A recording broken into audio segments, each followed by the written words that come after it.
Hello, welcome to my tiny and cute little space. As you can see from the title of this video, I'm going to touch on a topic that's quite sensitive because it's about sensitivity for those who are highly sensitive.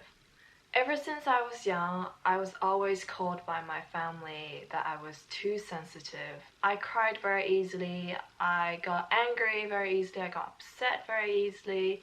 I was just emotionally very reactive to my surrounding and others. Deep down, I knew I was very sensitive. I knew I had a very sensitive temperament, and it was a part of my personality, but I never understood why I was so sensitive and why I was so different to others in terms of my sensitivity. It felt like at the time I was the only person in the entire world who's so sensitive, and it was a negative trait, like it was a bit of a curse, like if there was something wrong with me.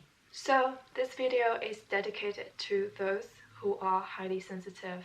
Perhaps you can relate to me, perhaps you have completely different experience to me, but hopefully by the end of this video you would have a better understanding of your sensitivity and see your sensitivity through a different lens.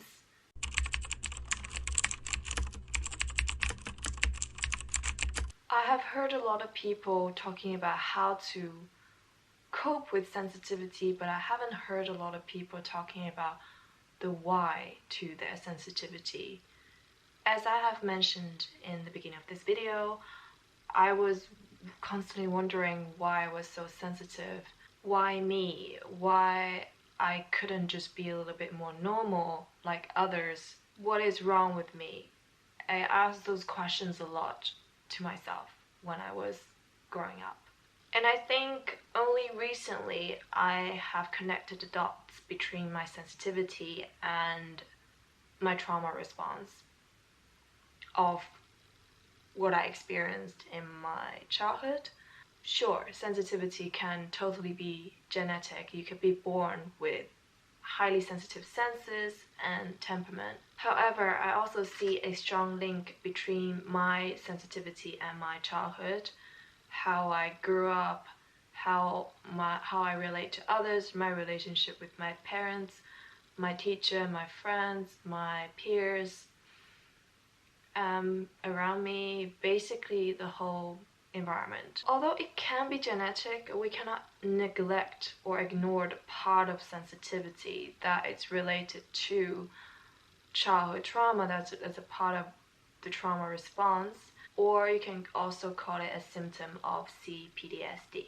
Honestly, I'm a little scared to expose myself on the internet, but in my case, my sensitivity, being highly sensitive, is closely linked to my low self-esteem due to the lack of positive validation from my parents growing up. I don't want to dig too deep into this today because I wanted to do a separate video about this, but being aware of this connection really helped me to have an understanding of why I'm being so sensitive around other people, either in social situation or perhaps the things that people say to me, or just being hyper alert in the observant mode all the time. Like if I'm at a space that I'm not safe, that I need to react instantly if I see any signs of threat and danger happening at any time. So in a way, this sensitivity is also linked to a feeling, a sense of lack of safety, which leads to the lack of trust in environments and just the people around us in general. I'm saying the feeling of safety because when I was young, I was not in any physical danger or threat, but lacking validation from my parents or being shamed by my friends and my parents could lead to a sense of threat to self and therefore lack of feeling safe. So this is a question to you. I'm just wondering, do you have any history that could link to, or at least explains a part of the sensitivity you have now. I believe a part of sensitivity can be outgrown or can be worsened over time, and this is especially volatile when we're young.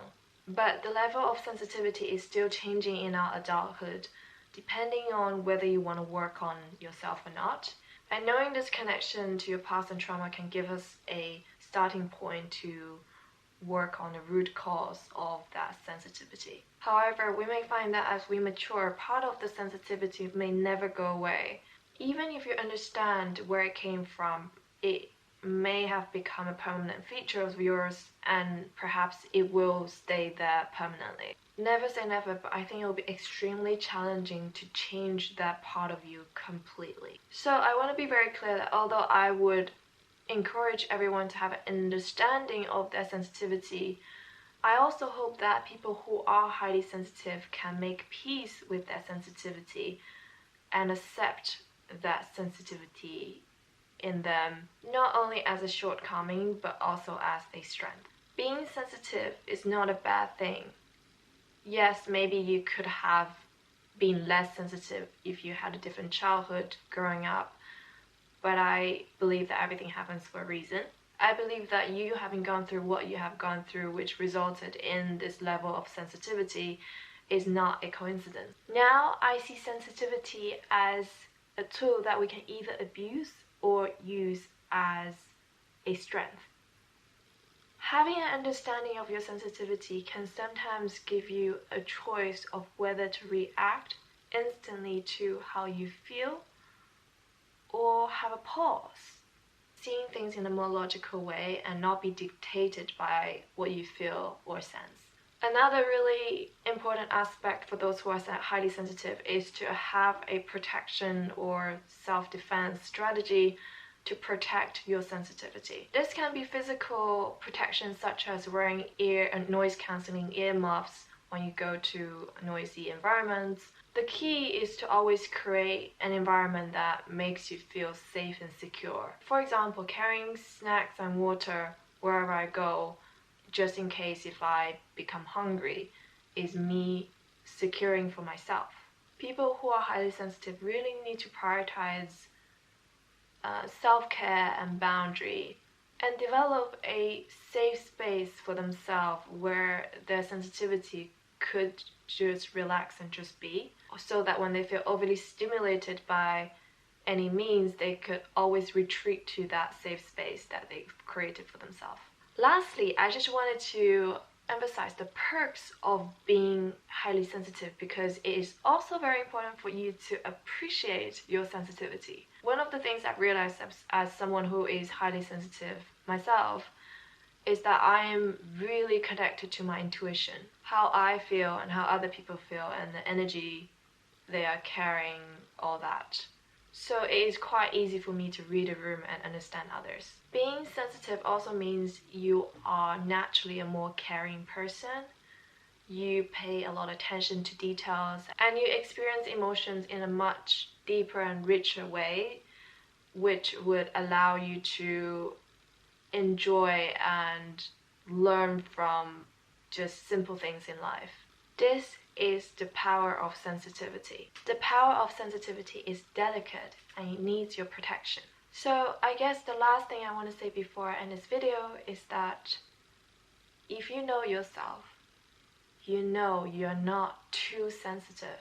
And I hope that even if others shame or blame you for being too sensitive, you have the internal resilience to know that there is nothing wrong with being sensitive.